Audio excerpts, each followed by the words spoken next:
Spartan dog. It's another episode of Spartan Cave. We're back in the cave, back in the lab.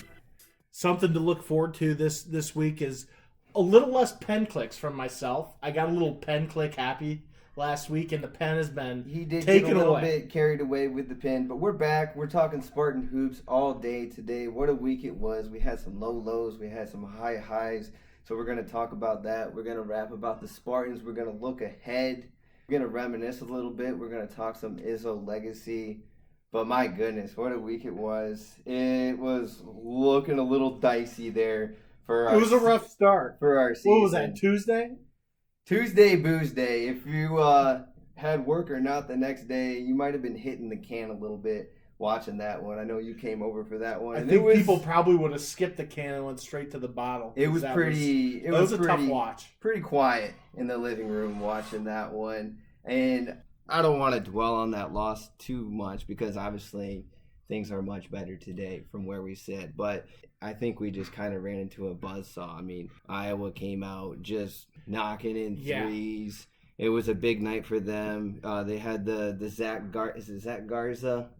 No, I played football with him. Big old Luke Garza. Zach Garza, shout out to Zach Garza. Luke. We played football together in 5th grade. Luke Garza, though, plays for the Pistons The now. big goon. Had his jersey hung that night. Bohannon was bombing away, Heat just checks throwing up all prayers. And by the time there was 10 minutes left in that game, Gabe was just doing whatever he wanted to do. And That was the worst effort from a Spartan I think I've seen.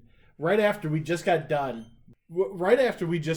bagging him on, what was that, Saturday night? him, and that was, I got your back. He Gabe. comes out GB. and is 0 for 6 from the 3-point line, not rebounding, not defending. It was terrible. So I will say, Well, he's you were not kind alone. No, he wasn't. There was maybe 3 guys that showed up in Iowa City on Tuesday. Yes, and I will say that I thought we didn't play as bad as the score indicated. And no, I know I'm Mr. Positive, but we got down early by 10 points because Keegan Murray was doing his thing, hitting impossible fadeaways, and they hit a couple threes early. And before you looked up, we were down 10. And it went back and forth between 15-point deficit to 9 to 8. Then they'd call a timeout. They kept hitting threes. With 10 minutes to go, we were down 50. It was 55-44. We were down 11, and they were like 9 of 18 from 3-point land, and we were like 6 of 18, and that was the difference. The free throws were the difference. Overall, we limited our turnovers. I kind of saw a little silver lining in it that not a lot of people. We gave up. The last 10 minutes, it was done. I thought it was kind of a nothing burger. I'm not putting a lot of stock into that game because I don't think anybody in the nation was going to beat Iowa. That night, On that would have been Tuesday. tough because they were knocking down shots. And they were contested, and Bohannon was hitting deep balls. Just chucking them up. He did his best stuff. Moving on from that, like I said, just wanted to touch that. We didn't want to act like it didn't happen. I know I predicted that we were going to run the table last week, and obviously that didn't happen, but I think I might have just jumped the gun a little bit. That was before you knew they had Keegan Murray. And I knew all about Keegan. I knew about his look-alike, his brother Chris. I just thought that we were going to start our run before we actually ended up starting our run. And honestly, after the Iowa game, I was a little bit worried that maybe we were just going to come out and fall flat. Taylor and I knew Purdue as well. Taylor texted us midweek and said they're going to win. Yeah. They are going to beat Purdue Saturday, and I was with them. So, a statement game, a big game, a top 5 opponent at home. You got Mel Tucker in the Izzone, leading the charge. And when you see Mel with the Izzone shirt, you know it's going down. And the Izzone brought it. The Breslin brought it. He was sitting on the bench Great with Izzo crowd. before the game. And there was another picture that was tweeted out of him in warm-ups giving Gabe Brown a hug. Oh, yeah. Saying something in his ear. That can only help. And then, of course, Gabe comes right out, right on the first possession. Splash! Nothing but nylon, baby. But before we get too far into it, the crowd. I mean, the crowd was amazing. You had Super Bowl champion Brian Allen in the crowd, center for the Rams. Izzo going for 662, and it was a great afternoon to be in the crowd. It seemed like an electric environment. Wish I could. Neither one of us were there.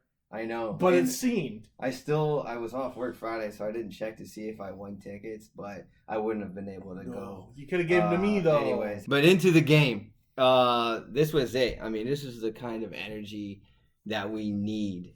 Night in, night out, going forward. And if we can bottle that, if we can play together like that, if Hogard can just shut people down like that, then this goes from being a good team to being a really good team. And that's what Izzo was saying after the game. And there's been a couple games this year where we've played like that, in a couple halves or periods of games where we've played like that.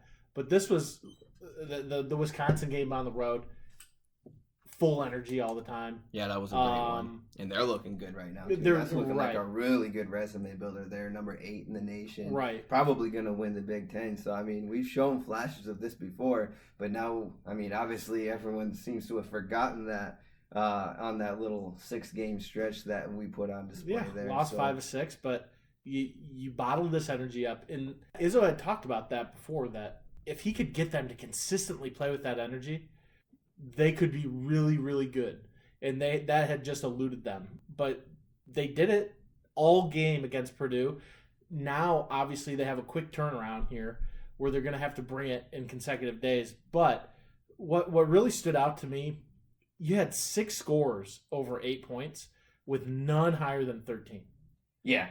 That's huge impressive. balance. 4 guys in double digits. And I was actually just thinking that's got to be the recipe going forward, because on nights where, somebody doesn't have it, if everyone else is picking up the slack, I think that's going to be the strength of this team. Because 1 through 9, I don't think very many teams have that kind of depth where you have starting caliber players, and they may not be stars, but these are guys that, can start on probably just about any Big Ten team. Yeah, you have depth. But the other thing, looking back through the box score, that surprised me, this was the first time he had kind of been expanding his depth over the last couple games before that. He was getting guys like Keon Coleman. He'll bring Sissoko off the bench. He'll play 11 guys in the first half. I'm thinking, Izzo, what are you doing? You can't just play everyone on your roster, can you? Right, but looking back at this game, he really only played 8 guys. And you had the 8 guys, Brown, Marble, Hogard, Christie, Hauser, Walker, Bingham played quite a bit, and Sissoko and Akins were the 2 others. So we had 10 guys play, but Sissoko and Akins had 4 minutes and 5 minutes apiece. So it's not like they were getting heavy minutes. He really shortened it up. Pierre Brooks didn't make an appearance. Keon Coleman didn't make an appearance. And yes, Sissoko played 4 minutes, but that's kind of sparked us in those 4 minutes. Yeah, he came out and he got a stop. I think he had a couple fouls. Yeah, Hogard in those 4 minutes. Hogard, for the second time this year, played over 30 minutes. Wow! So him and Walker had really been bouncing back and forth, and both staying in the 20-minute range. But that was the first game, and we saw it late. Hogard started to cramp a little bit at the tail end. It looked like he had turned his ankle or something like that. Yeah, he was grabbing his calf, and I think it was just cramps. But and he had that before a little bit, so luckily that's nothing serious. He's gonna get some time here to play a lot of minutes in a short amount of time with a lot of games. But he's really taking the reins of this team. I mean, to me, it's Hogard, and he's what makes us go. It's Hogard, and then everyone else. And I've questioned his leadership in the past, his style, but when you got the results to back it up, he does remind me of a Spartan dog from the past. And Izzo alluded to this after the game. I mentioned it during the game. You did. This reminds me of number 12. In 2000, Mateen, who was in the house, by the way. How could I forget? Mateen was in the house, and I instantly am like, pump the brakes, but then you start to break it down. He's a sophomore. He is a sophomore. He's a big, strong guard. He's starting to defend really well. He's seeing the floor well. He's not a great shooter. He's serviceable. Mateen was a serviceable shooter. I think there's parallels. I don't think he's quite the defender Mateen was. Not yet. Or quite the leader, but he is a sophomore, and he can grow into it. That performance that he had on Saturday, guarding what some think is probably a top 20 NBA draft pick.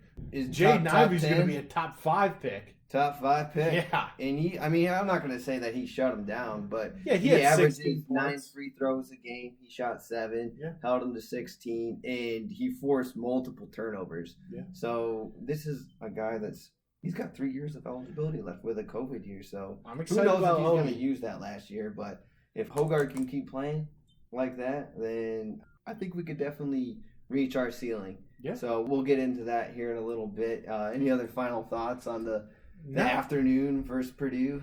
No, it was just really good to see. I think it was huge for Spartan Nation. I'm hoping some people get back in to buy in on this team. Obviously, they got to win a couple. It's one game. Here, right? It's one game. They got to win a couple here, but it's a good.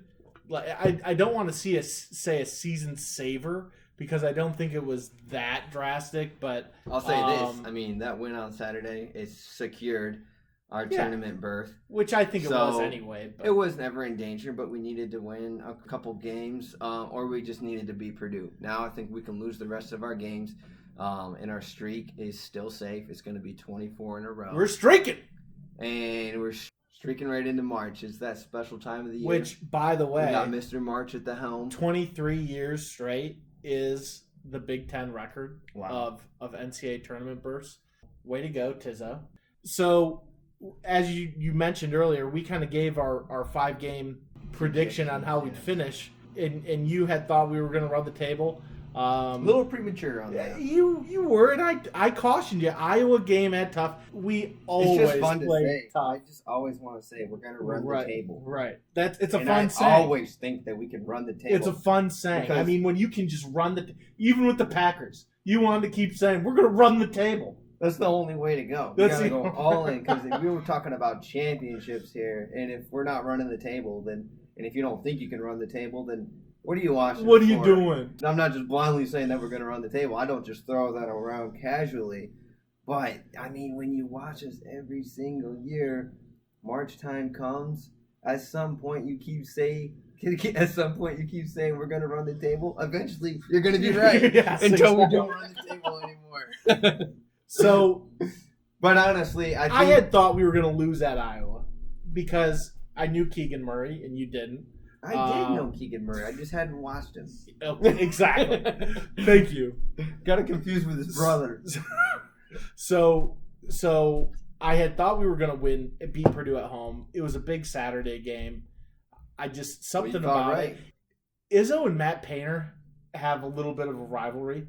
Not only on the court but off the court. Oh, yeah. They recruit guys.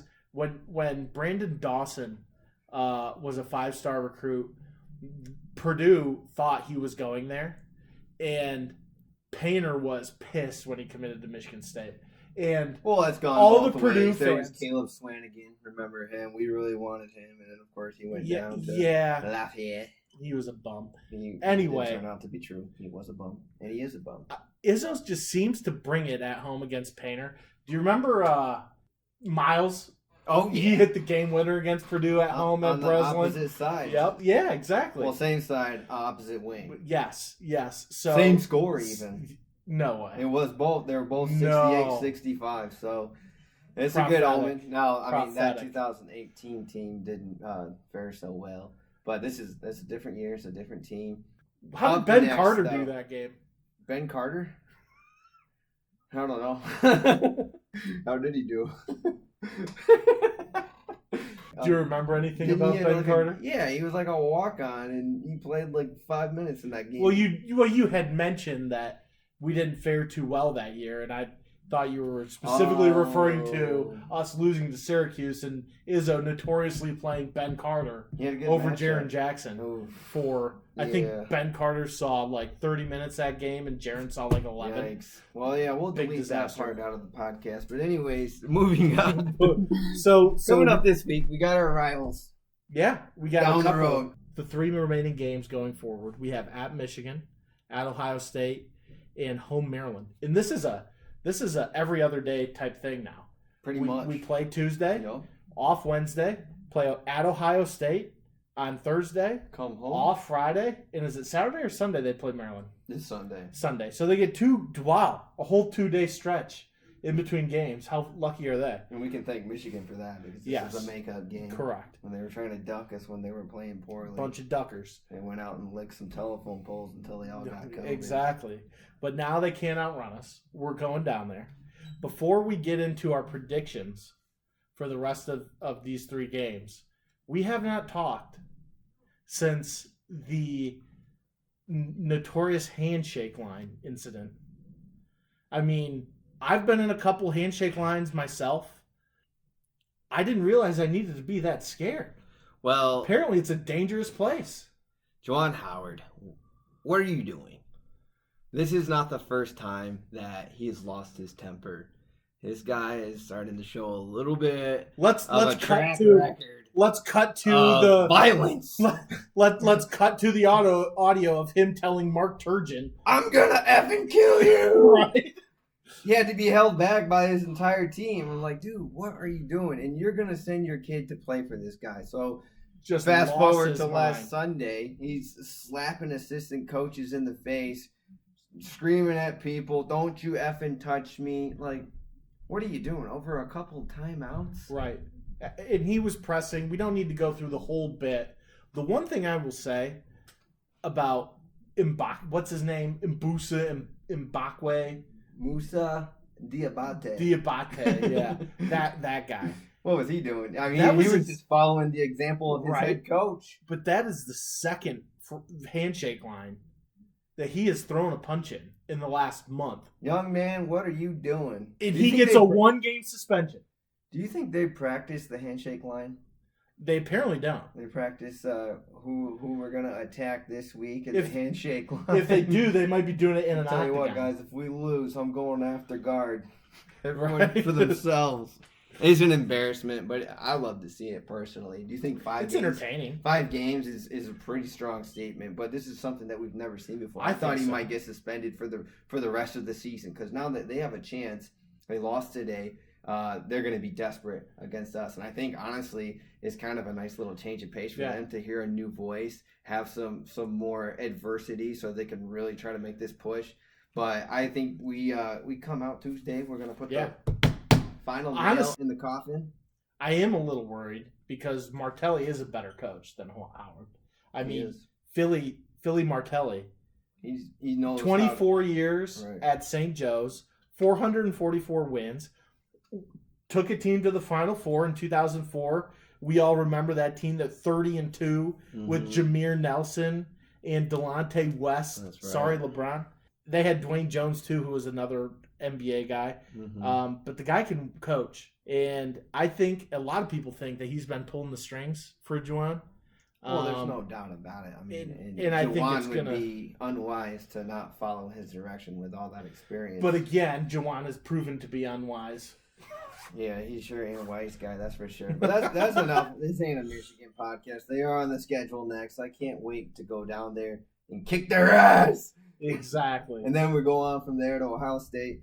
Now, after Saturday, and with this 3-game stretch ahead, I mean, what are your thoughts on our team? Are we better than you thought we'd be at this stage? Are we worse? Are we right where you thought we'd be? I mean, are you up? Are you down?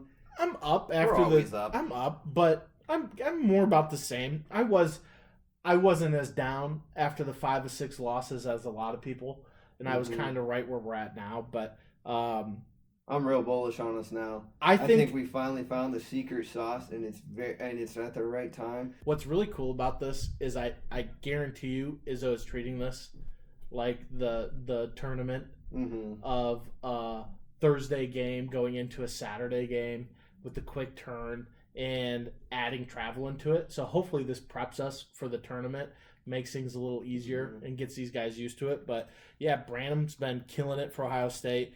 Michigan, we have to beat them. We have to. I couldn't stand losing to them. Well, I think it's not the same type of team as Purdue, but I think it's going to be a similar game plan where we don't want them to be able to get off from the 3-point line. Correct. Make Hunter Dickinson beat us. Yeah.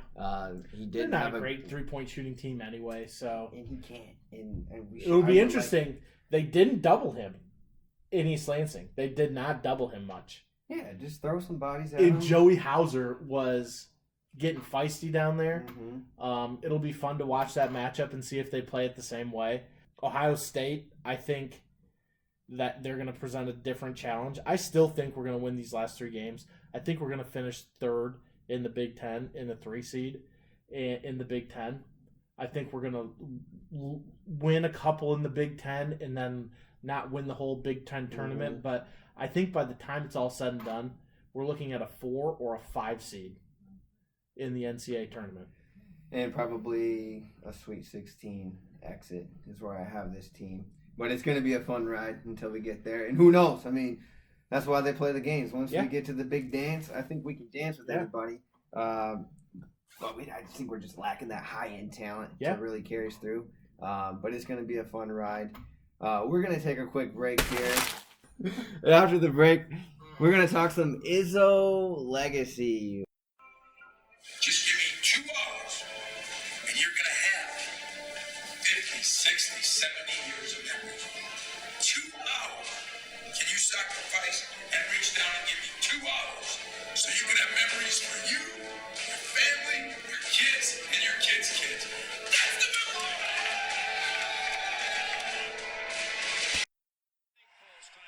This is going to take too much time. Rondo driving in. This is the shot, 20 rebounds, and he has fouled with 4/10 of a second to go. The celebration is underway on the Spartan bench. Just an inbound now, and it's over. The march to the arch belongs to Michigan State. A double overtime. What a day, what a game. Ford Field is shaking. Darrell Summers, after the turnover, going to size it up. Backing down and wow, never Stanley Robinson. 6 got punkoed right there. Welcoming Tom to the Hall of Fame is Gary Williams. Ladies and gentlemen, Tom Izzo.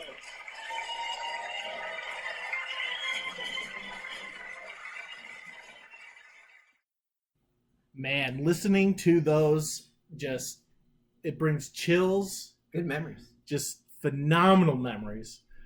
In this last segment today, we're going to talk about the legacy of Izzo. Obviously, Mr. Michigan. Just got, as you heard, Mr. Michigan, Mr. March. You just heard he got 662, tied for first in the Big Ten. This is his 27th year. He has 10 regular season Big Ten titles. He has 6 Big Ten tournament titles, 8 Final Fours, 1 national championship, 23 straight NCAA berths. That's a Big Ten record, and in today's day and age, you see a lot of teams not making it. Duke just didn't make it. Michigan is on a 5 or 6 year, and they're about to not make it. It's impressive. It's a great resume, and when you look at the kinds of coaches that he's up next to with those numbers of championships and Final Fours, these are guys like Coach K, known simply by the letter. Some say the greatest basketball coach of all time. He's got 12 Final Fours. John Wooden tied with him for 12, both most all time.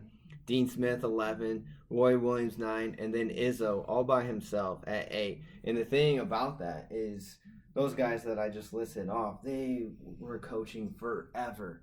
So Izzo, I mean, some think he's coming to a close here. Some think he might go another 10 years. But no matter what you think, in 27 seasons, 8 Final Fours, very impressive. The 6 Big Ten tournament championships. The Big Ten tournament only started in 1998, but that's most all time. Mm-hmm. So no one's done better than that. He's got more Final Four appearances, just to go back and touch on that real quickly, than Jim Boeheim, Bobby Knight, Rick Pitino, Jim Calhoun. I mean, these are Hall of Famers. Bill Self, he's never had a losing record. Mm-hmm. Even when he came in 1995 as a rookie head coach, I think they went 500 that year. Yeah. The next year they were, I think, maybe 19-12, just missed it. And then from there, it's been all tournament action every single year. There's never, I mean, even the down years are fun years, and we're always in it. So, yeah, 1 championship, 1 runner-up. So there's still some work left to do. So there's still some things out there for us. he wants number 2 in the national title department desperately. I think we all want it for him. He's been close a lot. It is a separator. He does need it. That's the one thing is, we've been to the Final Four 8 times. 6 times we got bounced immediately. So it's almost like sometimes we get to the Final Four and that's the destination and we're happy to be there. So that's the only real knock against Izzo. It's this Final Four success, which right. when you're talking about getting to the Final Four, you won 4 games in one and done tournament action where, that's some of the best competitive basketball in the world. Even when you talk about NBA playoffs, those are 7-game series. This is 1 game for all the glory. A lot of these kids, this is going to be their last time suiting up. They're leaving it all on the court. And Izzo's done as well as just about anybody in his 27 years in the NCAA tournament. And that's why he's Mr. March. And just a couple other things that come to my mind when talking about his legacy. Mm-hmm. Up until, I think, 5 years ago, so through the first 21 years, every kid that played for him had went to a Final Four. Every kid that had went for 4 years. Who was it that broke that streak? It was someone recently. I can't remember who it was off the top of my head. Because it's forgettable. No, he made it. Yeah, he made it. It is forgettable. So right. I don't... Actually, maybe... But the way he's done it, you're right. He's really, kept this program at the highest of levels when you compare it to everyone else there, and he's done it the right way. In the longevity. We're not getting one and dones. We've had, a couple of them here and there, but we're not like Kentucky and Duke getting these one and done guys that are going straight to the lottery. He's developing these guys. Wow.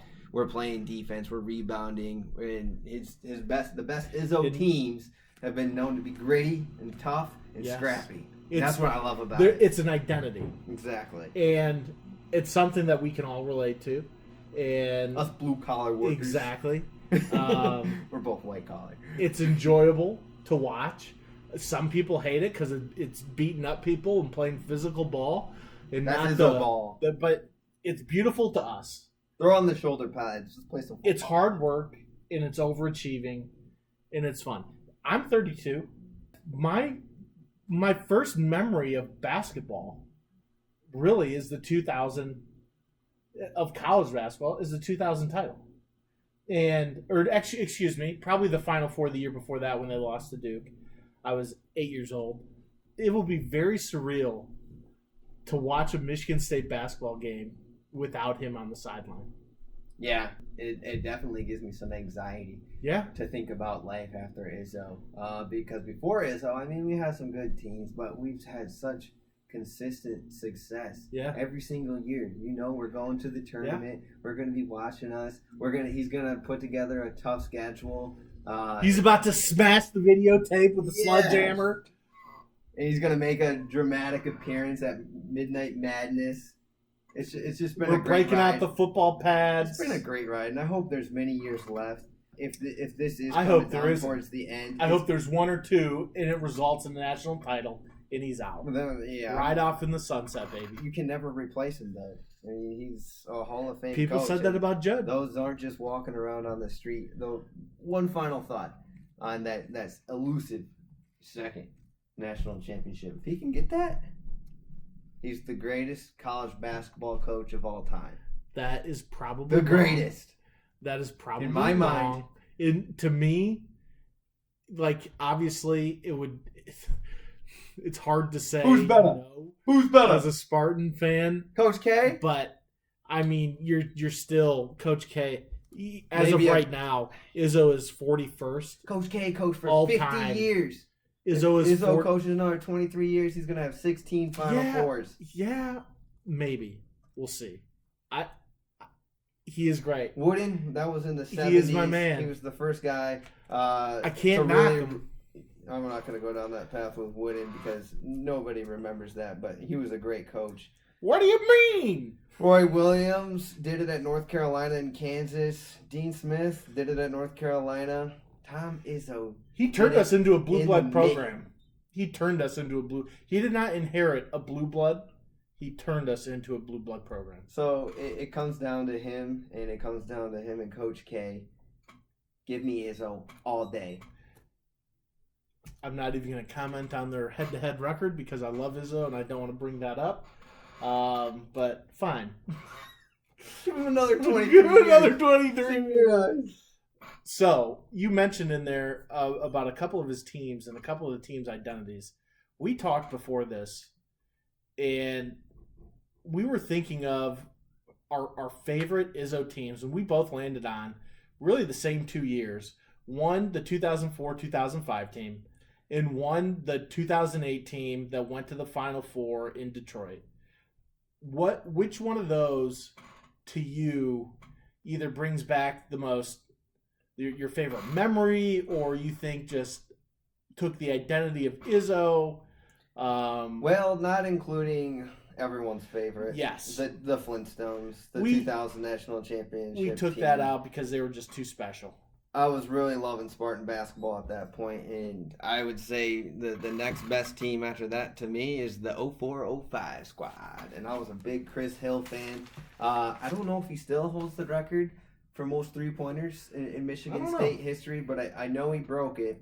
His first 3 years just shot lights out. Such a great shooter of the basketball. I could watch him shoot all day long. And you just went on a couple minute speech about, not a couple minutes, but a couple seconds speech about Chris Hill. To me, he was probably the 6th or 7th best guy on that team. The team was absolutely loaded. I mean, you're talking about Chris Hill, Allen Anderson, Kelvin Tolbert. Those three were seniors. If that man could have just learned to shoot at the top of his jump. Don't Not wait. all the way down. He started coming down from space, and then he would shoot it. And man, could he jump? All Remember some of versatile. those windmills that he threw down. All Shannon versatile. Brown, All good defenders. Yes, Shannon Brown. super athletic. Mo Ager, Paul Davis, Drew Neitzel. Drew Timmy Neitzel is a Bograkis. freshman stepping in on a talented team. Neitzel stepping in on an uber talented team and playing significant point guard minutes where he was a scorer in high school, adopted the role of distributor, and started to knock down some of those ambidextrous three-pointers. That was also special from a freshman. Yes. But, yeah, It was Bograkis. a great team. They had a great year. But they really capped it off with a magical run. They had a tough March schedule in the tournament. They first take down Old Dominion, then Vermont team. Yep. And then we go up against the behemoth, Yes. Coach K himself, in one of the biggest showdowns in Coach Yeah. K's and Izzo's history. And we take down a JJ team that's JJ got Redick. the greatest shooter probably in college basketball history. We take them out. He was the player of the year that year. He was amazing. And then after that, going on to face Kentucky, led by none other than Rajon Rondo. Good old Tubby I just Smith. remember being impressed just by the sheer size of his hands and his ability to handle the ball. He was just really... As I'm over here rolling my eyes because he doesn't remember any of You that. should have seen the guy's hands. Jeez. They fit all the way around the basketball. But anyways, we beat them. That was in a an double amazing overtime game. Finish. That was a double overtime game. What was it? Was it a shot by them to tie? Yes. And his foot was on the line. Bubba Sparks. Bubba Sparks. The rapper? No. Oh. White point guard, number 22 for Kentucky, hit a shot. His It rattled on the shoes? rim for probably 5 minutes. Oh, yeah. Fell. Go on to face North Carolina. Rashad. Rashad, they won the title that year. North Carolina team. Rashad McCants, But what a Sean year. May, Raymond Felton, a super team. It was a fun ride. It was. So the other And an team, unlikely ride. Nobody It was. expected us to go to that. yeah, Final we were Four. a 5 seed. Yeah, so that was a fun one for me. So I'd have to take them So over the 2008-9 team, which, I mean, you're splitting hairs at this point because that was a fun one as well. yeah, I loved it. It was my first year of college. Shout out to myself. I won the $700 bracket pool that year. That's like $1 million because I was today. Yeah, it was a lot. So it was just exciting. The Final Four was in Detroit. It was the goal all year to get there. How cool it would be, and they made it happen. I mean, you had Kalen Lucas, Travis Walton, Darrell Summers, Raymar Morgan, Goran Suton got hot down the stretch, was hitting threes. Chris Allen as a freshman, Delvon Rowe, or Chris Allen was a sophomore, I think. Delvon Rowe was still contributing. Corey Lucius, and the freshman Draymond. So looking back at that run, he didn't play much in the regular season. First of all, he was committed to Kentucky, and Izzo wasn't going to offer him a scholarship. He won the state championship at the Breslin Center. Soon after that, Izzo offered him. He changed his mind and came, and then played the ultimate glue guy role in our Final Four run that year. It was super impressive. We went through Kansas in the Sweet 16. Louisville was a 1 seed. We beat in the Elite 8. They had Terrence Clark, a couple other guys that were going to be pros and were pros. And then when we got to the Final Four, we play UConn first. They have Hashim to beat. They have Stanley Robinson. One of the all-time games. Yeah, there's moments in that run where Darrell Summers was hitting a lot of shots. Draymond was the other highlight. But one of my favorite moments in Spartan basketball history is the Darrell Summers dunk late in the second half over Stanley Robinson, their best defender. Did it count as a dunk? Did his hand touch the rim? It barely did. Just threw it down. It didn't. Top of Yes, him. That was the beauty of it. It was amazing, and it was a statement, and it got the job done. From that moment on, UConn had no shot. It was fun to watch. It was electric. The only problem was we ran into an absolute buzzsaw again. North Carolina, just the two of Izzo's best teams, probably his second and third best teams of all time. Ran into some of North Carolina's best teams of ever. all time, if not college basketball's best teams of all time. Because the North Carolina team had that year, 2008, 3 years later, had Ty Lawson, had Tyler Hansbrough, had a couple other guys that were just the Marvin Williams and the other Williams brother. Marvin Williams was the first overall pick. Like, just bad luck. Yeah, I mean, we didn't stand a chance in that championship game, unfortunately. I remember we came out right away and Sutan hit a three, and I was like, oh boy! I was at a bar down in Florida, and that was the first time I ever got a shot at a bar. We lost, and the bartender gave me a shot. I remember my first beer. Gave me a shot of Hypnotic because it was blue. So it still tasted good, but not as good as it would have.